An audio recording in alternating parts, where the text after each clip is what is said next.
Umuziki wamaze kuba business ikomeye hirya no hino ku isi. Nta kindi mbivugira kuko muri iki gihe ushaka kumenya umuntu ufite tara cyangwa se uzagera kure mu rugendo rwe ubanza kurunguruka mu mifuka ye cyangwa ukamenya umufuka w'abari kumukoreramo uko uhagaze.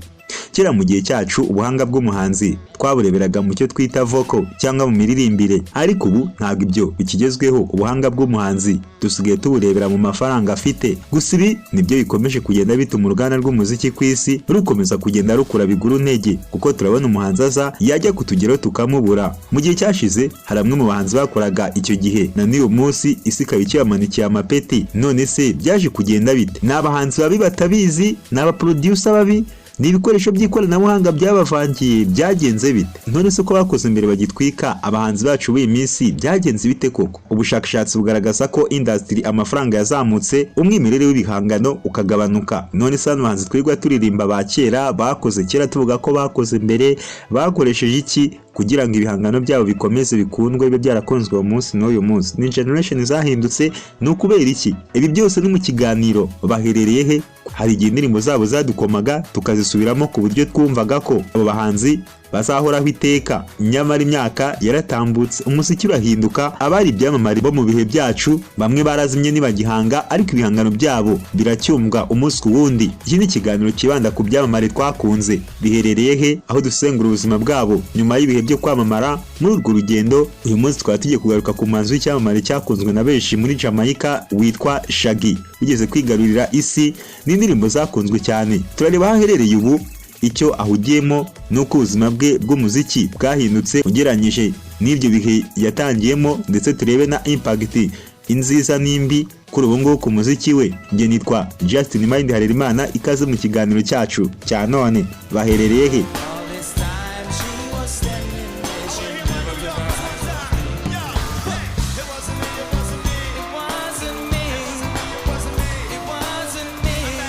Shaggy amazina nyakuri ni Olivier Richard Blely.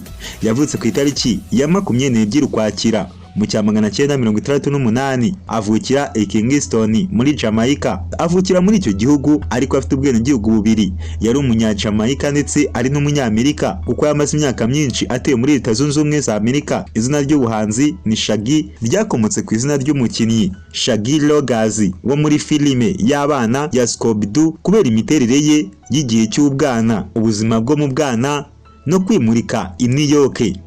Shaggy yakuriye i Kingston mu buzima butari bworoshye, ariko afite urukundo rwinshi rw'umuziki n'injyana ya reggae na dancehall. Mu njyana ya reggae na dancehall zari zifite imbaraga icyo gihe muri Jamaica.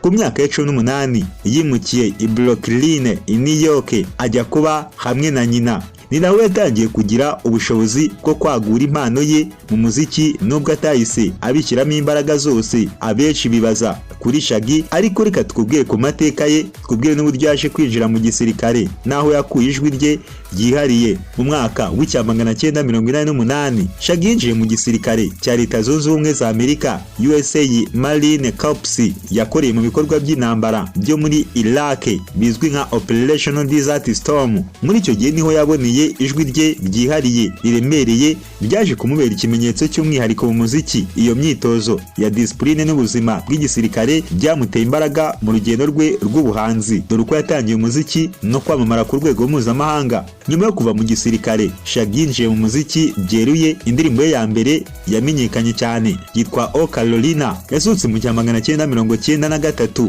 ikaba yaratumye amenyekana ku rwego mpuzamahanga nk'umwe mu bahanzi bashya ba dancehall. Nyuma yaho yakomeje gukora indirimbo zamenyekanye cyane ku isi nka Bombastic yasohoye mu 1995, It Was Not Me yasohoye muri 2000, Angel yasohoye muri 2000, In the Summertime yasohoye muri 2000.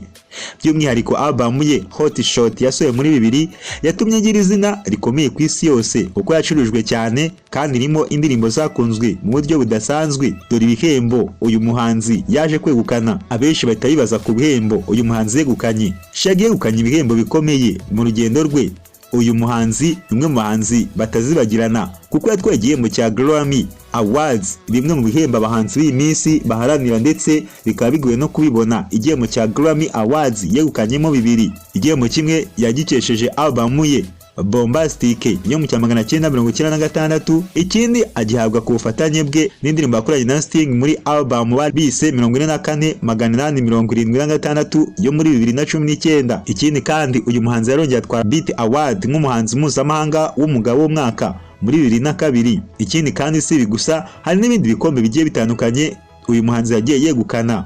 Ubuzima bwite n'umuryango wa Shaggy. Shaggy yashakanye na Rebecca Parker mu mwaka wa 2014, bafite abana 5. Abahungu 2 bavutse mu rukundo rwa mbere na Carole Johnson, harimo Richard Donnell Blair, umuhanzi wa hip hop uzwi nka Rob Banke, ndetse na Tyra. Abakobwa 3 babyaranye na Rebecca Saide ndetse n'Imanga Kelly na Madison, bavutse muri 2008. Ababyeyi be ise yitwa Clinton Blair naho nyina akitwa Lorraine Miller. Tunakubwira ko bamwe mu bahanzi bakoranye indirimbo n'umuhanzi wa hano mu gihugu cy'u Rwanda Itayiwacu Bruce cyangwa se Bruce Melody. Mu mwaka wa 2023 Shaggy yakoranye na Bruce Melody indirimbo bise When She's Around. Amashusho yayo yafatiwe Miami Beach, yongera kumwerekana nk'umuhanzi ushaka gukorana n'abahanzi bashya bo ku isi yose no kwagura umurongo we w'umuziki. Shaggy si umuhanzi gusa ahubwo ni n'umugira neza. Yashinze umushinga Shaggy and Friends ugamije gufasha abana barwariye mu bitaro bya Bastament Children's Hospital muri Jamaica. Uwo mushinga wagiye ugira ku bikorwa bikomeye birimo kugura ibikoresho byifashishwa mu buvuzi. Muri 2022 Kaminuza ya Brown University yamuhaye impamyabumenyi y'icyubahiro mu by'ubugeni nka Honorary Doctor of Fine Arts mu rwego rwo kumushimira uruhare yagize mu muziki n'umuco mpuzamahanga. Reka tugaruke ku kiganiro cyacu. Baherereye he? Nyuma yo kumva ibikorwa byinshi, ibyo yagezeho n'ibyo yakoze, uribaza ubu ngubu nonaha uyu munsi Shaggy aherereye he, ari mu biki? Umuhanzi w'umunyejamaica Shaggy wakunzwe cyane kuva mu myaka y'1990 kugeza muri 2000, aracyari mu muziki ariko mu buryo butandukanye nuko byahoze. We yahisemo kugabanya umuvuduko, agashyira imbere ibihangano bihamye no kugendera n'impinduka z'igihe. Shaggy ntashaka kongera gukora indirimbo zose zibe hit, ahubwo aribanda ku muziki umushimisha kandi ugaragaza uburambe bwe mu ruganda. Ikindi cyamuhinduye ni inshingano z'umuryango we kuko afite abana n'ibindi byo kwitaho mu mibereho ye bwite. Nanone isoko ry'umuziki naryo ryahindutse cyane bitewe n'imbuga nkoranyambaga, uburyo bushya bwo gusakaza indirimbo no gukoresha streaming. Ibi byose byatumye ahindura uburyo akoramo umuziki, atekereza ku kuramba mu ruganda aho gukora ibintu byinshi bidafite ireme. Shaggy ntiyahagarariye mu guhanga, ahubwo ari gukorana n'abandi bahanzi n'amashyirahamwe akomeye mu mishinga irimo umushinga wa Badman Rhythm, aho akorana n'ibyamare bigiye bitandukanye. Akorana kandi bya hafi na VIP Records ndetse na Launch Entertainment. Bafitanye umubano ukomeye n'umuririmbyi Sting, aho bamaze gukorana na album zitandukanye, indirimbo n'ibitaramo bikomeye. Afasha abahanzi bakiri bato mu mishinga nka Badman Rhythm kugira ngo asigasire umurage wa dancehall. Urugendo rwa Shaggy gwerekana ko umuziki ushobora kuramba igihe cyose uhuje ubuhanga, ubushake bwo guhanga no kwiyubaka mu buryo burambye. Shaggy akomeje kubaka umurage we nk'umwe mu bantu bafashije kuzamura injyana ya reggae na dancehall ku rwego mpuzamahanga, kandi akomeje gufasha abandi bahanzi kugira ngo uwo murage ube indashyikirwa ku banyeshuri b'ejo hazaza h'umuziki. Reka mushimire wo gukomeza kubana natwe, musiba gukora subscribe, share, comment kugira ngo amakuru n'ibiganiro byacu bikomeze kugereho umunsi ku wundi. Nge nari Justin Mind ha Rerimana.